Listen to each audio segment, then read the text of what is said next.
یعنی جب بندہ حجاز کا نام سنتا ہے تو قدرتی ہم مسلمانوں کی محبت کا محور ہے کہ ہمارا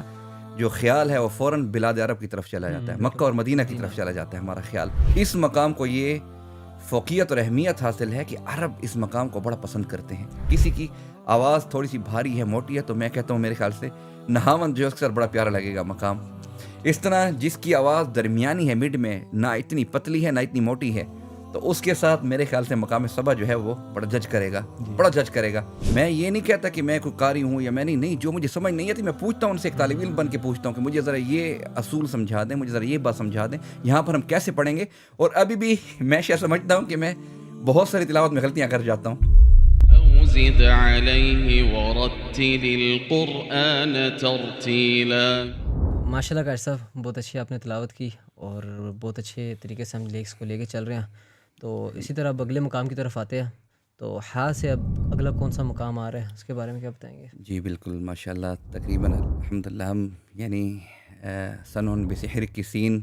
کو ہم مکمل کر چکے، بالکل۔ اور اب ہم اس کی ہا کی طرف آتے ہیں۔ تو ہا سے مراد جو ہے مقام حجاز ہے،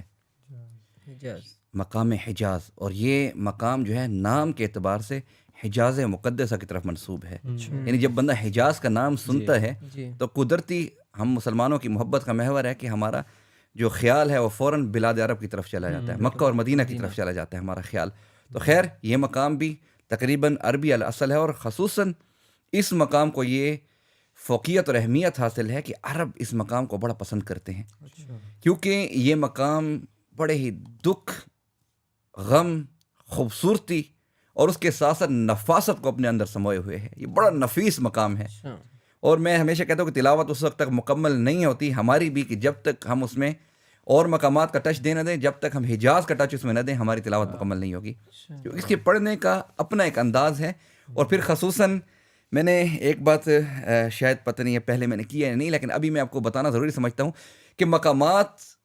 کا جو کردار ہے وہ آواز کے ساتھ بھی ہے۔ جی ٹھیک ہے نا؟ ٹھیک ہے۔ یعنی جو آواز کا کردار ہے وہ مقامات کی سلیکشن میں بھی بڑا ایک جو ہے یعنی اہمیت رکھتی ہے۔ آواز بھی جو ہے بڑی ایک اہمیت رکھتی ہے مقامات کی سلیکشن میں۔ اب کسی کی آواز تھوڑی سی بھاری ہے، موٹی ہے، تو میں کہتا ہوں میرے خیال سے نہاون جو ہے اس کے ساتھ بڑا پیارا لگے گا مقام۔ اس طرح جس کی آواز درمیانی ہے، مڈ میں، نہ اتنی پتلی ہے نہ اتنی موٹی ہے، تو اس کے ساتھ میرے خیال سے مقام صبا جو ہے وہ بڑا جج کرے گا، بڑا جج کرے گا، کیونکہ بعض مقام ہے جو پتلی آوازوں کے ساتھ خوبصورت لگتے ہیں۔ تو سیم اسی طرح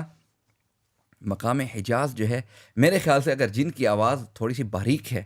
تو ان حفاظ کو چاہیے کہ وہ مقام حجاز کو اپنا محور بنائیں، اپنا ایک آئیڈیل مقام بنائیں، کیونکہ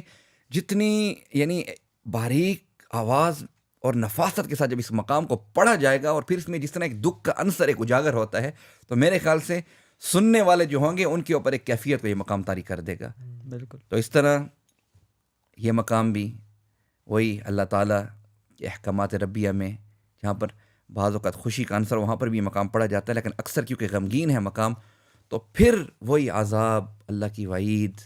اس طرح احکامات ربیہ جن میں کفار کے لیے وعید ہو، اس طرح ان کے سرزنش کا ذکر ہو، اس طرح ان کو بار بار جو ہے خبردار کیا جا رہا ہو، تو ایسی آیات جو ہے اس مقام میں بڑی پیاری لگتی ہیں۔ قیامت کا ذکر ہو، پھر جہنم کا ذکر ہو، آخرت کا ذکر ہو، موت کا ذکر ہو، تو وہ اس مقام میں پڑھتے ہوئے یعنی جب قاری پڑھتا ہے تو سننے والے کے پھر وہی بات ہے کہ دل کو جو ہے وہ ایک پھٹنے کے قریب اس کا دل ہو جاتا ہے، اتنی یہ کیفیت اس کے دل کے اوپر جو ہے طاری ہو جاتی ہے، اس کے اوپر یہ یعنی پیدا کر دیتا ہے کیفیت یہ مقام۔ تو مقصد ہمارا پھر وہی بات ہے کہ ہم مقام اصلیہ کو بیان کریں، لیکن پھر بھی میں یہ چاہتا ہوں کہ چلیں حجاز جو ہے ٹوٹل ایک مقام اصلیہ ہے، لیکن اس کی بھی بہت ساری شاخیں ہیں۔ چلیں میں سیدھا تھوڑی سی جو ہے آپ کو ویسے پتہ ہو آگے ایک فار نالج جو ہے میں بتاتا چلا جاتا ہوں کہ اس کی شاخوں میں بھی جو سب سے پہلے جو شاخ ہے جسے عراق کے لوگ پسند کرتے ہیں، حجاز دیوان اور حجاز غریب ہے۔ یہ جو عراق کے لوگ ہیں قراء، وہ خاص طور پر دیوان اور غریب کو بڑا پسند کرتے ہیں۔ اس کے پڑھنے میں پھر تھوڑا سا جیسے ہمارے بولنے میں اگر کوئی اردو بولتا ہے پھر اس کے ساتھ اگر کوئی نیا بندہ اردو بولنے کے لیے آ جائے تو تھوڑا سا نا لہجے میں جو ہے نا تلفظ میں تھوڑا سا فرق آ جاتا ہے، تو اس کی ادائیگی میں بھی ایسے تھوڑا فرق ہے، اتنا نہیں لیکن تھوڑا جو ہے پھر فرق جو ہے وہ ہوتا چلا جاتا ہے۔ اس طرح پھر حجاز قطر ہے، حجاز خویزاوی ہے، اس کے ساتھ حجاز مدمی ہے، اور پھر مدمی حجاز مقام میں، اور پھر مدمی مقام حجاز میں اس کی وہ شاخ ہے کہ جو اس مقام کو بڑا غمگین کر دیتی ہے، جو اس مقام کو بڑا غمگین کر دیتی ہے. جیسے اب کیونکہ میں نے اب سیکا پڑھی تو سیکا میں ایک سیکا رمل ہے، ٹھیک ہے، سیکا کی ایک شاخ ہے رمل. اب میں نے اس کو ابھی مناسب نہیں سمجھا کہ چلیں میں نے کہ تلاوت کر کے پھر آگے بڑھتے، لیکن چلیں اب میں اس کو بھی ڈیفائن کر. رمل ہم کسے کہتے ہیں کہ ہلکا ہلکا سا جو ہے تھوڑا، جیسے طواف میں رمل کیا جاتا ہے، تو یعنی اپنے شانوں کو تھوڑا سا اکڑا کے جو ہے ذرا تیز سے پاؤں اٹھانا جلدی جلدی. تو رمل بھی ایسے ہے کہ تھوڑا سا جوش میں اور جو ہے درمیانی لیول میں اس کی تلاوت کرنا. تو مدمی جو ہے اس لہجے کو مینس کے مقام حجاز کو مزید غمگین کر دیتی ہے. بالکل قاری صاحب، بس اب سماعت میں منتظر ہیں ہماری یہ تلاوت سنیں. چلیں اس میں تو بلکہ میں چاہوں گا کہ میں آپ کو مقام حجاز میں سورۃ فاتحہ پڑھ کے دکھاتا ہوں، بالکل، کیونکہ سامعین جو ہے پھر اس مقام کو ذرا سے سمجھیں کہ کتنی خوبصورتی کے ساتھ اس کی تلاوت کی جاتی ہے. بالکل. اعوذ باللہ من الشیطان الرجیم،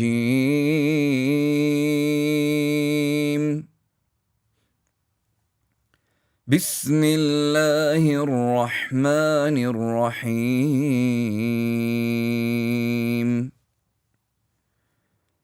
الحمد للہ رب العالمین، الرحمن الرحیم، مالک یوم الدین، ایاک نعبد و ایاک نستعین، اہدنا الصراط المستقیم، صراط الذین انعمت علیہم غیر المغضوب علیہم ولا الضالین.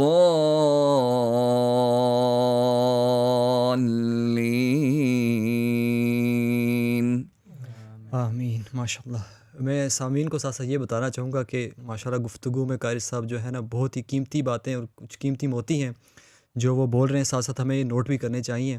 کیونکہ ماشاءاللہ پوری کی پوری گفتگو ہی بہت قیمتی ہے، لیکن کچھ جو گولڈن ٹپس دے رہے ہیں نا وہ شاید ہمیں عام قرآن حضرات سے سننے کو نہ ملیں. جیسے انہوں نے ایک بڑی ہی جو ہے نا وہ قیمتی بات کی کہ جس کی آواز موٹی ہے اس کو کس مقام میں پڑھنا چاہیے، جس کی آواز باریک ہے اس کو کس مقام میں پڑھنا چاہیے، اور جس کی درمیانی آواز ہے اس کو کس مقام میں پڑھنا چاہیے. تو یہ میرے حال میں بڑا ایک قاری صاحب نے بڑی اچھی ٹپ دی ہے، جو کہ کیونکہ ہر ایک کو اپنی آواز کا تو پتہ ہی ہوتا ہے نا کہ وہ اس کی موٹی ہے باریک ہے، تو وہ اس کے لیے ایک اچھا سٹارٹ ہو سکتا ہے. بارک اللہ قاری صاحب. بلکہ شیخ مجھے لقمان بھائی کی بات سے ایک کوشچن ذہن میں آیا کہ آپ کی کون سی آواز ہے، مطلب آپ حجاز میں بھی پڑھ لیتے ہیں، سبا میں بھی پڑھ لیتے ہیں، ہر طرح کی آواز میں پڑھ لیتے ہیں، تو یہ آپ نے کتنے عرصے میں سیکھا، مطلب کہ اپنی آواز کو ہر کسی میں مقام میں لانے کے لیے؟ دیکھیں ماشاءاللہ یہ بھی سوال آپ نے جو میرے متعلق کیا، تو یہ تو خیر آپ کو سننے والوں کو پتہ ہوگا کہ میری آواز کیسے ہے، بھاری ہے میرے خیال سے، جو ہے تھوڑی سی موٹی آواز ہے، لیکن پھر بات وہی ہے کہ پریکٹس میکس مین پرفیکٹ. آپ نے یہ جملہ سنا ہوا ہے نا کہ جتنی آپ پریکٹس کریں، جتنی آپ کی مشق ہوگی تو پھر اللہ تعالیٰ بھی مدد کرتا ہے، آپ کو پھر آواز کے اوپر عبور ہو جاتا ہے. تو پھر ایزیلی آپ کی آواز چاہے موٹی ہو بھاری ہو تو پھر آپ ان کو آرام سے باریک بھی کر سکتے ہیں، پیک پہ بھی لے جا سکتے ہیں، آپ ہر مقام میں اس کو کنورٹ کر کے اس کو اسی مقام کی آواز کا ٹچ دے سکتے ہیں. لیکن پھر بات وہی ہے کہ آواز کے مطابق آپ کوئی نہ کوئی ایک مقام ایسا چوز کریں کہ جس میں پھر آپ جو بھی تلاوت کریں، اٹھتے بیٹھتے چلتے پھرتے، جو آپ کی معمولات کی جو تلاوتیں ہوتی ہیں، معمولات کی جو آپ کی قرات ہوتی ہے، تو اس میں پھر آپ کو کوئی تکلیف نہیں ہونی چاہیے. بارک اللہ قاری صاحب آپ نے پریکٹس کی بات کی، آپ کو کتنا عرصہ ہو گیا اس فیلڈ میں اور آپ نے کتنے مقام کتنے عرصے میں سیکھیں؟ دیکھیں اس میں اب عرصے کی تو بات نہیں کر سکتے کیونکہ انسان ساری زندگی سیکھتا رہتا ہے، لیکن یہ ہے کہ ٹائم کافی ہو گیا اور ابھی تک ہم سیکھ رہے ہیں، اور اپنے آپ کو میں تو خاص طور پہ جو ہے مکمل نہیں سمجھتا. میں اپنے آپ کو ایک ادنا سا طالب علم سمجھتا ہوں. بڑے بڑے قراء سے ابھی بھی جہاں پر میں دیکھتا ہوں، میں ان سے کنٹیکٹ بھی کی کوشش کرتا ہوں، ان سے جو چیزیں مجھے سمجھ نہیں آتی،